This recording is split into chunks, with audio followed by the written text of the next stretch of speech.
E além dos testes end-to-end, eu criei testes unitários também, né? Então, tem alguns testes aqui que eles testam componentes isolados da aplicação, como, por exemplo, esse componente de paginação aqui, né? Então, ele testa, por exemplo, mais visualmente o componente, não um teste comportamental, digamos assim, né? Então, por exemplo, esse componente pagination que eu criei aqui, ele basicamente recebe qual página que eu tô, o total de registros, o número de itens por página e uma função que vai ser chamada quando o usuário pedir para mudar a página.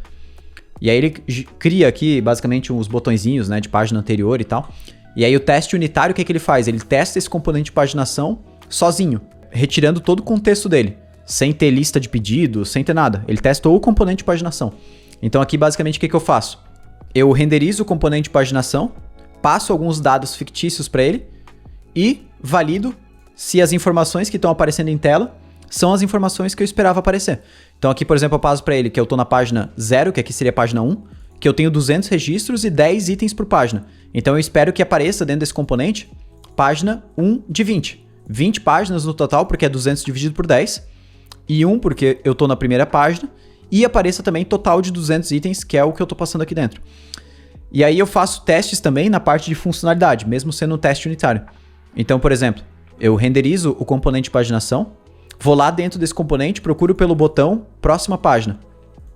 E aí eu vou lá, clico nesse botão e espero que, ao clicar nesse botão, o meu callback, que eu basicamente uso aqui algo que a gente chama de spy dentro dos testes, que é basicamente uma função que ela não tem comportamento algum, ela não tem funcionalidade alguma, ela simplesmente anota quantas vezes ela foi chamada, com quais parâmetros, e eu posso utilizar daí desse spy para validar que, ao clicar no botão, essa função, esse spy foi chamado, e foi chamado com o parâmetro 1, porque eu estava na página 0, cliquei no botão próxima página, eu espero que a minha função de callback, né, de troca de página, tenha sido chamada com o parâmetro 1, que é a próxima página, né, a página 2.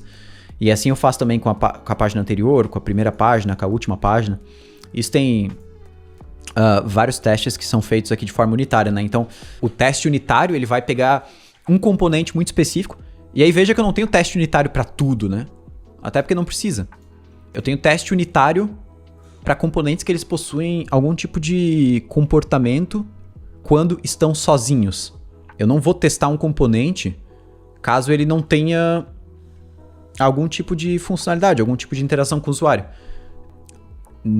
Nesse caso, eu tento colocar menos testes unitários, como vocês bem podem ver, e colocar mais testes end-to-end.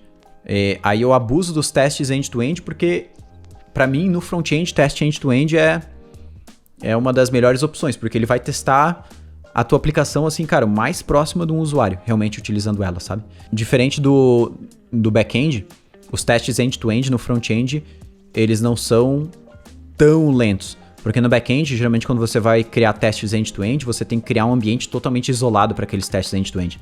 Então você tem que limpar banco de dados, tem que deixar o banco de dados zerado, né? Tem que rodar migration e tudo mais.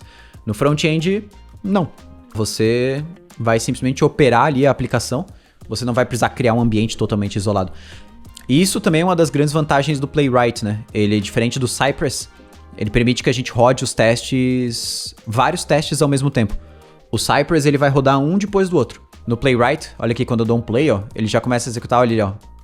1, 2, 3, 4, 5 testes ao mesmo tempo, ó. E isso é configurável, né? E aí vai muito mais rápido.